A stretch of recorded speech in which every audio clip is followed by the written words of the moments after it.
some comments from the Elysee, and actually they are saying that, okay, the anti-Europe National Rally has come first, but actually most people who voted in France today did vote for a pro-European party. Well, they're not completely wrong in saying that, because yes, the National Rally Party only came on that exit poll only came 1 point ahead of the president's party. And before this election, the president did say, if we're behind by 1 point, we won't consider that to be a defeat. And like you say, the Greens have made a surprise leap into third place here in France, extremely overtly pro-European group, the Greens, on 12.8%.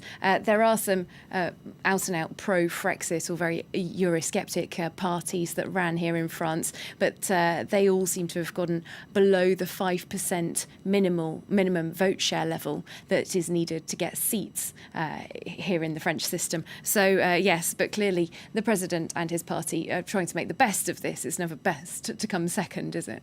And Philip Tal, here in France, the European elections are deeply entwined with domestic politics. We just heard Jordan Bardella there saying that this is a rejection of President Macron's policies. Well, I think a lot of people are seeing this election 2 years, almost the day since President Macron was elected in May 2017, as a sort of referendum on what he has done in the past 2 years. You have to remember that President Macron is quite unpopular in France at the moment. He's been the brunt of a lot of protests from the Yellow Vest movement since last November, which have continued every Saturday since then.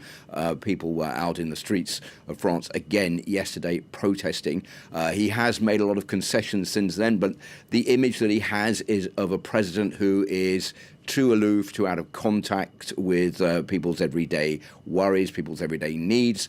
He has this image of being a banker who is a very rich man who really doesn't understand what people are needing. And I think the result tonight, it's not as good as I think the National Rally would have liked it to have been, but it's certainly a warning to President Macron. This is his first election defeat since he took office.